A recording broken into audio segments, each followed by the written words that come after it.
Meet अवर लोंडा जेवॉन, जो एक CCTV company में अकाउंटेंट का काम करता है। वैसे तो उसका ड्रीम था सियोल जाना, मजे करना, पर वो यहाँ फंस गया। ये रही उसकी कोवर्कर जिसका नाम है ली सोयुन, जो हॉट तो है ऑब्वियसली, पर इसका लोंडे से 36 का आंकड़ा है। ये हमेशा उससे रूड बिहेव करती है, लेकिन हमारे लोंडे को भी उसमें कोई इंटरेस्ट नहीं है। उसे चाहिए एक पवित्र नारी जिसके हो भारी, जस्ट लाइक चेयरमैन वाइफ।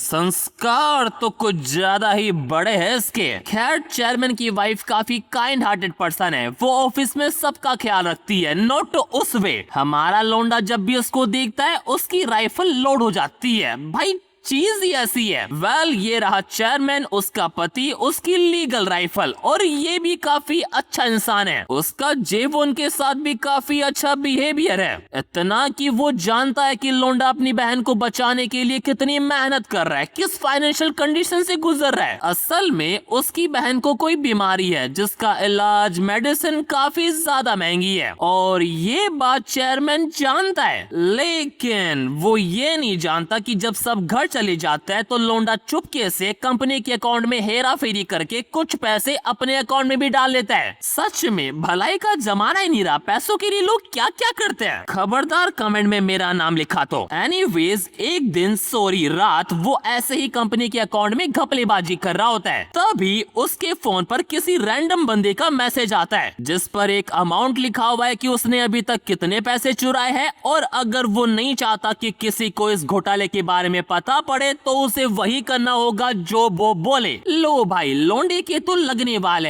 वाले क्या लग चुके हैं। वो बंदा उसे बोलता है, from this moment on nothing will happen as long as you have sex in your company within the next 48 hour. Jevon को कुछ भी समझ में नहीं आता कि ये मैसेज उसे कौन भेज रहा है और ये किस तरह की ब्लैकमेलिंग है। नहीं, सच में ये किस तरह की ब्लैकमेलिंग है। उल्टा ये तो मजे है। मुझे भी ऐसी ब्लैकमेलिंग चाहिए। खैर, उसके अगले दिन जेवॉन अपनी बहन से मिलने जाता है, जहां वो उसी मैसेज के बारे में सोच रहा होता है। उसे बिल्कुल भी आइडिया नहीं कि इन सब के पीछे कौन हो सकता है। वो ये सब कुछ सोच ही रहा होता है, तभी उसकी बहन वहां पर आ जाती है, जो उसका थोपड़ा देखकर समझ जाती है कि कुछ तो हुआ है। जेवॉन बोलता है, मैं ठीक हूँ, तू बता, तू ठीक है ना। उसकी बहन बोलती है, मैं एकदम ठीक। वो न्यू मेडिसिन काफी अच्छा काम कर रही है। हाँ, वो अलग बात है कि वो काफी महंगी है। जेवॉन बोलता है, तुम उसके बारे में मत सोचो, बस जल्दी ठीक होने पर ध्यान दो। Wow, what a lovely brother and sister too. Well, वो ऐसे ही बात करते रहते हैं, तभी उसके फोन पर किसी का मैसेज आता है। नहीं, उस ब्लैकमेलर का नहीं, उसके चेयरमैन का, जो उसे ऑफिस बुला रहा है। तो जेवॉन अपनी बहन से माफी मांगता है और ऑफिस चला जाता है। बताओ, छुट्टी पर लोंडे से काम कराया जा रहा है। छी। खैर, जब जेवॉन ऑफिस में काम कर रहा होता है, उसे अगेन एक मैसेज आता है, और इस बार वो ब्लैकमेलर का होता है, जो उसे बोल रहा होता है, डिसाइड कर लो, कबड्डी मैच या फिर जेल में चक्की पेसिंग। जेवॉन को कुछ भी समझ में नहीं आता कि अब वो क्या करे। मतलब अब वो किसी से भीख तो नहीं मांग सकता ना कि मेरा ले लो। एंड ऐसे ही सोचते सोचते रात भी हो जाती है, और अब उसके पास बिल्कुल भी टाइम नहीं बचा। लाइक वो डू एंड डाई सिचुएशन में है, किसी की ले, वरना ब्लैकमेलर तो लेगा ही लेगा। वेल, तभी वहां पर उसकी कोवर्कर आती है। जेवॉन उससे पूछता है, तू अभी तक यहाँ पर क्या कर रही है। सोयुन उसे बोलती है, मेरी छोड़, तू बता, तू यहाँ क्या कर रहा है। तू कहीं छुपके वो वाली वीडियो तो नहीं देख रहा ना। जेवॉन बोलता है, क्या बकवास कर रही हो तुम, मैं ऐसा कुछ भी नहीं कर रहा था। सोयुन बोलती है, अच्छा ऐसी बात है तो क्यों ना तू अब कर ले मेरे साथ। बढ़िया, क्या किस्मत है लौंडे की, लड़कियां खुद आगे से आ रही है। ये तो वही वाली बात हो गई है। नोटी हो रहा। वेल, अब जब मौका भी है, दस्तूर भी है, तो लोंडा पीछे क्यों हटे। तो मुझे नहीं लगता कि ये बताने की जरूरत है कि आगे क्या होने वाला है। बट जब उनका चल रहा होता है तो कोई उन्हें सीसीटीवी कैमरे से देख रहा होता है, जो आई थिंक ब्लैकमेलर ही है। यानी हाई पॉसिबिलिटी है कि ब्लैकमेलर कोई ऑफिस का ही बंदा है। खैर, उसके अगले दिन जेवॉन ऑफिस में होता है, जहां उसकी शक्ल देखकर तुम्हें पता पड़ ही गया होगा कि कार्यक्रम कितना लंबा चला होगा। होगा। तभी उसे चेयरमैन का मैसेज आता है जो उसे अपने ऑफिस बुला रहा है कुछ सेल्स रिपोर्ट्स के बारे में बात करने के लिए। तो वो पहुंच जाता है उसके पास। उससे पहले तो लगा था कि शायद चेयरमैन को पता पड़ गया है कि वो कंपनी में घपलेबाजी करता है, लेकिन ऐसा नहीं है। चेयरमैन ने तो उसे अपने घर पर डिनर के लिए इनवाइट करने के लिए बुलाया है। अब बॉस है तो जेवॉन उसे मना भी नहीं कर सकता, तो वो हाँ बोल देता है। देन उसके बाद जैसे ही रात होती है जेवॉन पहुंच जाता है उसके घर पर। वो जैसे ही डोरबेल बजाता है उसके फोन की बेल बज जाती है। ब्लैकमेलर उसे बोलता है तेरे पास मेरे लिए नया टारगेट है, तू बॉस का पैसा तो चोरी करता ही है, तो क्यों ना इस बार तो उसकी वाइफ को ही चोरी कर ले। या इस बार उसे चेयरमैन की वाइफ के साथ कबड्डी खेलनी है। मुझे कुछ डाउट है ये ब्लैकमेलर है या फिर कोई जिन, वो भी ऐसा जो बिना मांगे दे रहा है। मुझे क्यों नहीं मिलता ऐसा कोई। खैर ये देखकर अगेन जेवॉन का माइंड ब्लैंक हो जाता है, उसे कुछ भी समझ में नहीं आ रहा। हाँ कह सकते हैं उसके फिर से लगने वाले हैं। वेल फिर चेयरमैन की वाइफ वहाँ आती है, गेट खोलती है और उसे अंदर ले जाती है। एंड नाउ वो तीनों साथ में बैठकर खाना खा रहे हैं। जेवॉन अभी भी उस मैसेज के बारे में सोच रहा है कि ये मेरी कितनी केयर करते हैं, तो हाउ मैं इनके बीच में अपनी राइफल कैसे ला सकता हूँ। इससे अच्छा तो मैं पकड़ा जाना एक्सेप्ट करूंगा। वो ये सब सोच ही रहा होता है, तभी वो नोटिस करता है कि केवल मैडम ने ही वेडिंग रिंग पहनी हुई है, चेयरमैन ने नहीं। जेवॉन देखता है वेडिंग रिंग ना पहनने का तो केवल एक ही रीजन हो सकता है कि उसका खड़ा नहीं होता। सॉरी पता नहीं क्या रीजन होता है। वेल फिर वो तीनों काफी मजे करते हैं। चेयरमैन जेवॉन से पूछता भी है कि क्या उसकी कोई सेटिंग है, अगर नहीं तो सोयुन के बारे में क्या ख्याल है। जी नो डाउट वो हॉट तो है पर उसमें वो वाली वाइब नहीं है जो आपकी वाइफ में। उसमें और सोयुन में दिन रात का फर्क है, स्पेशली उनके ह्यूज मेलन। वेल वो ऐसे ही बातें करते हैं और बातों बातों में चेयरमैन कुछ ज्यादा ही पी लेता है, तो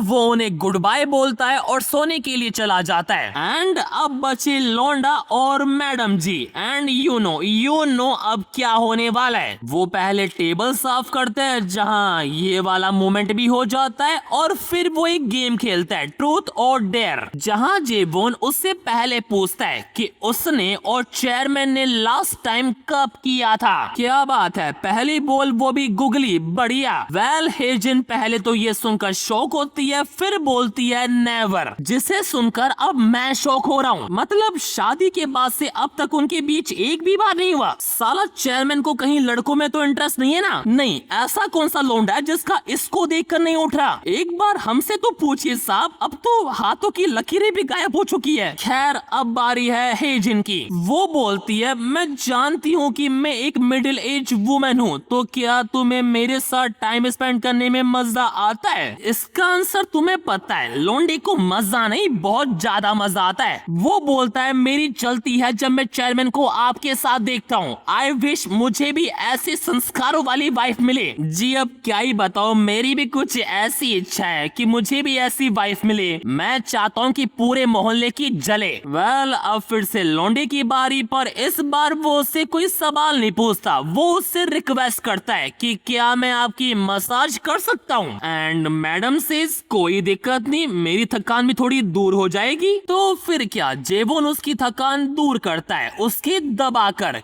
कंधों की बात कर रहा हूँ भाइयों, मुझे पता है तुम क्या सोच लेते हो। हेजिन उसे थैंक यू बोलती है कि कम से कम वो तो मुझे अट्रैक्टिव समझता है, क्योंकि उसका हस्बैंड तो बिल्कुल नहीं समझता। अरे लौंडे के लिए तो आप अप्सरा हो, जिसका वो उसे प्रूफ भी दिखाता है अपनी राइफल कि देखिए अब तो आपको यकीन हुआ। क्या बात है, LHS सुना है, RHS सुना है, लेकिन लोटा प्रूफ पहली बार सुना है। इसको भी मैथ में ऐड करो। खैर मैडम जी जैसे ही लौंडे की राइफल देखती है उसका कुछ ऐसा रिएक्शन होता है कि ये तो मेरे पति से भी बहुत ज्यादा बड़ी है। वो उसे छूकर भी देखती है, पर इससे पहले कि मैटर आगे बढ़े शी रियलाइज नहीं ये गलत है, तू निकल यहाँ से। देखा ये होवे सेल्फ कंट्रोल, इसे कहवे पवित्र नारी जिसके है भारी। खैर उसके अगले दिन जेवॉन अपने ऑफिस का काम खत्म करके अपने घर जा रहा होता है, तभी उसे सोयुन रोक लेती है कि कहाँ जा रहे हो, घर मुझे भी अपने साथ लेकर जाओ। क्या बात, इसका एनी टाइम मूड ही बना रहता है। अब जब जेवोन उसे कुछ बोलता उसे ब्लैकमेलर का मैसेज आ जाता है, जिससे पता है आई डोंट नो कैसे कि वो फेल हो गया है। वो उसे एक लोकेशन और एक पासकोड देता है कि अगर तुम नहीं चाहते कि तुम्हारे कारनामे के बारे में पूरी दुनिया को पता पड़े, इससे पहले यहाँ पहुंच जाओ। तो फिर क्या, जेवोन सोयुन को बाय बोलता है और भागते हुए उस लोकेशन पर पहुंच भी जाता है, जहाँ वो जैसी लॉकर खोलकर देखता है उससे एक एनवलप मिलता है। और क्या है उसके अंदर? उसकी और सोयुन के फन मोमेंट्स की कुछ फोटोज।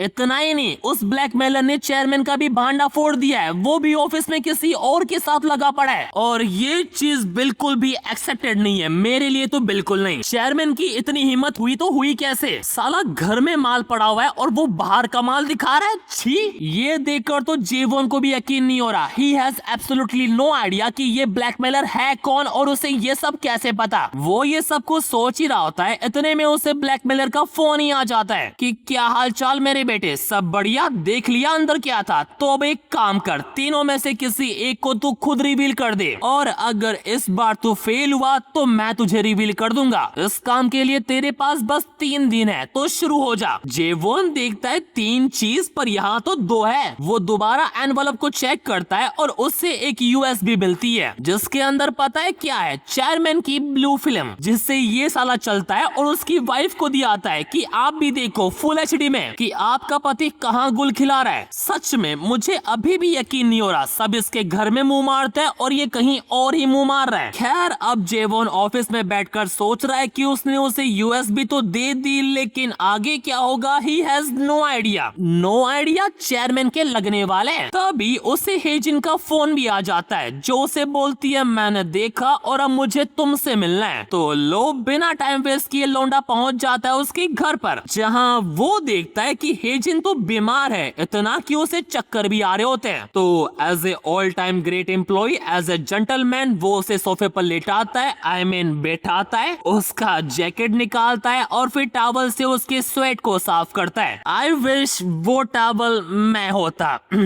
सॉरी। हेजिन उससे बोलती है तुम्हें पता है मेरा इनिशियल थॉट क्या था उस वीडियो को देखकर? उसे अपने हस्बैंड से नफरत नहीं है, शी फील पैथेटिक कि वो मुझे छोड़कर किसी और के साथ कर रहा है, यानी मैं अट्रैक्टिव नहीं हूँ। कौन बोल रहा है ऐसा? भाड़ में जाए चेयरमैन, भाड़ में जाइए दुनिया। I am Louis and I am declare that you are the most attractive women I ever seen in मानवा। ज्यादा हो गया ना? जेवोन भी उसे यही बोलता है कि ये सब झूठ है और उसे किस कर लेता है। एंड मुझे नहीं लगता कि आगे जो होने वाला है उसे बताने की जरूरत है। वेल, उसके बाद कुछ दिन बीत जाते हैं। हम हेजिन को देखते हैं जो अपने हस्बैंड से बात कर रही होती है, जहां उसे पता पड़ता है कि जेवोन काफी बीमार हो गया है, वो ऑफिस भी नहीं आ रहा। मैडम जी को पता पड़ जाता है कि वो क्यों बीमार हुआ है, तो इसकी रिस्पॉन्सिबिलिटी लेते हुए वो पहुंच जाती है उसके घर पर। देख रहे हो हेजिन कितनी दयालु है, किसी ने सच ही कहा है, संस्कार छुपाने से भी नहीं छुपते, और इसके तो वैसे भी नहीं छुपने वाले। खैर, वो उसके लिए दलिया लेकर आई है ताकि वो जल्दी ठीक हो जाए, और उसे कुछ बात भी करनी है उस रात के बारे में। तो जेवोन जैसी खाकर खत्म करता है, मैडम जी उसे बोलती है जो भी हमारे बीच हुआ उस रात इट वाज ए मिस्टेक, तो भूल जाओ उसके बारे में। ये सुनकर जेवोन भी लाइक अगर ऐसी बात है तो मैं ये मिस्टेक दोबारा करना चाहता हूँ, हर बार करना चाहता हूँ। देख रहे हो व्हाट ए डेडिकेशन। और फिर वो दोनों शुरू हो जाते हैं। हेजिन उसे मना भी करती है, लेकिन जेवोन कहाँ मानने वाला। देन उसके अगले दिन जेवोन अपने ऑफिस में होता है, जहाँ वो अभी भी कल रात के बारे में सोच रहा होता है कि कल तो मजा ही आ गया था, and it's all thanks to a blackmailer. अगर वो नहीं होता तो कुछ नहीं होता, एंड आई एग्री। बट जब से उसने हेजिन के साथ कबड्डी खेली है, उसने ना कोई कॉल किया ना कोई मैसेज। और अब जब वो इसके बारे में सोचता है, ही फाइंड आउट कि उसकी खुद की कंपनी एक सिक्योरिटी कंपनी है, तो किसी का अंदर आना, उसका वीडियो बनाना ये पॉसिबल नहीं है, यानी कोई अंदर का ही बंदा है जिसने लोंडे की मार रखी है। वेल, वो ये सब सोच ही रहा होता है, इतने में वहाँ सोयुन आ जाती है, जो उससे बहुत ज्यादा गुस्सा है। उसने छुट्टी क्या की, सारा बटन बिचारी के ऊपर आ गया। सही बात है, पहले वाले कम थोड़ी है, पर अभी क्या है, जेवोन का उससे माथापच्ची करने का बिल्कुल मूड नहीं है। वो उससे पूछता है मुझे मुझे ये बता, इस कंपनी के सीसीटीवी का चार्ज किसके पास है? सोयुन बोलती है मुझे कैसे पता होगा, होगा कोई हमसे भी हायर पोजीशन वाला। जेवॉन जैसे ये सुनता है उसके दिमाग में केवल एक ही बंदा आता है, चेयरमैन। दैट्स ट्रू,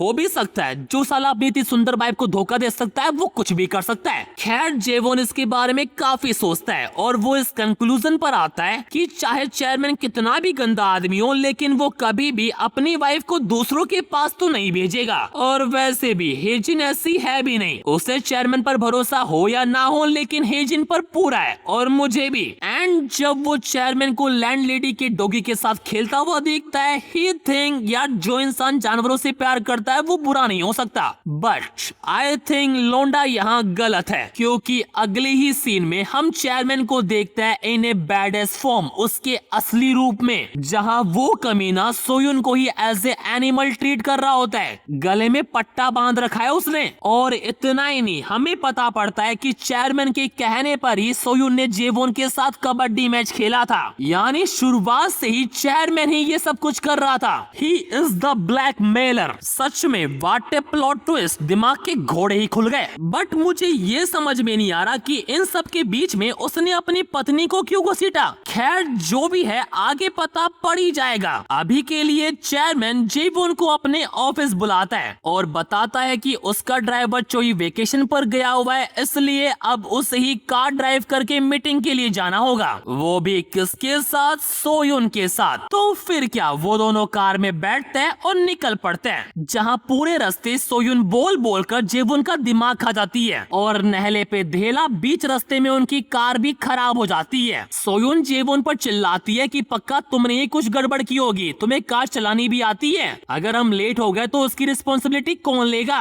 उसकी बकबक सुनकर जेवॉन को इतना गुस्सा आता है कि वो स्टीयरिंग पर मुक्का दे मारता है कि बस कर। वो चेयरमैन को फोन करता है जिसने कहा है कि उसने इंश्योरेंस कंपनी से बात कर ली है तो वो जल्दी आ रहा है, और रही बात मीटिंग की तो वो हैंडल कर लेगा, तो चिल। सोयुन पूछती है तो वो इंश्योरेंस वाले कब तक आ रहे? जेवॉन बोलता है 2 घंटे में। बढ़िया। वेल अब कार खराब हुई है तो एसी भी बंद है, जिस वजह से क्या थोड़ी गर्मी बढ़ जाती है, इतनी कि सोयुन को अपनी शर्ट की कुछ बटनें खोलनी पड़ती है। जेवॉन देखता है क्या बात, तभी वो नोटिस करता है कि उसकी नेक पर एक कॉलर मार्क है, तो वो उसे पूछता है कि ये कैसे हुआ, शर्ट की वजह से या फिर किसी ने तुम्हारे साथ बुरा किया? सोयुन बोलती है तू अपने काम से मतलब रख, तू है कौन जो मैं तुझे बताऊं? And that's the limit. लोंडा उसका हाथ पकड़ता है और बोलता है तेरा बहुत हो गया, तुझे मिलेगी अब पनिशमेंट। कैसे?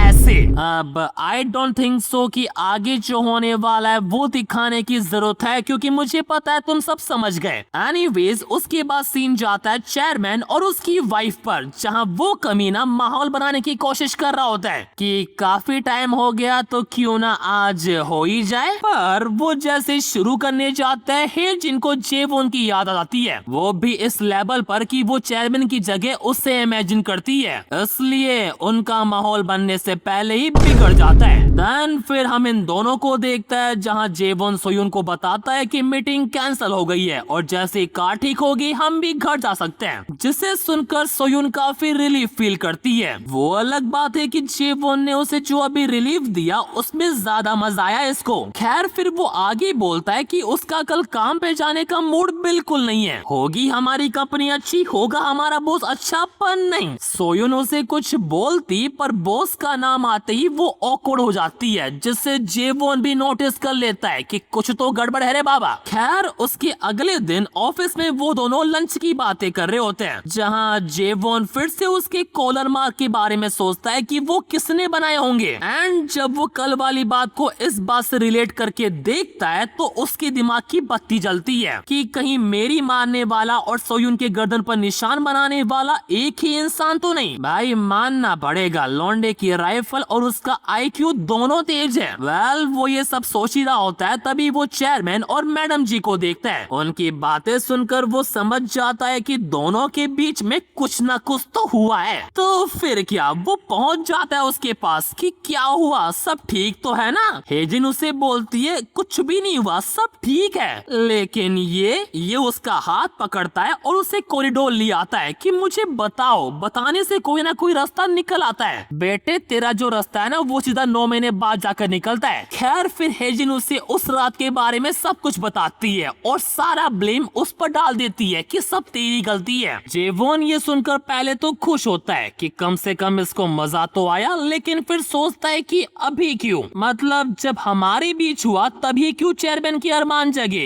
ये बात उसे थोड़ी अजीब लगती है, बट अभी के लिए वो ये सारी बातें साइड में रखता है और पूरा फोकस हेजिन पर लगाता है। वो देता है उसे मास्टर क्लास कि वो कैसे अपने पति के साथ संबंधों को अच्छा कर सकती है, जिसकी स्टार्टिंग होती है चुम्मा चाटी से। मुझे भी अपनी लाइफ में किसी को एक बार तो ऐसी क्लासेस देनी है, पर साला लगता है लिखा ही नहीं है। खैर फिर आगे उनके बीच क्या क्या होता है वो तो तुम्हें बताने की जरूरत है नहीं, क्योंकि तुम समझते हो। तो वेल इसी के साथ हमारा ये पार्ट यहीं पर खत्म होता है, और अगर जानना है कि कहानी में आगे क्या होने वाला है तो सब्सक्राइब कर लेना।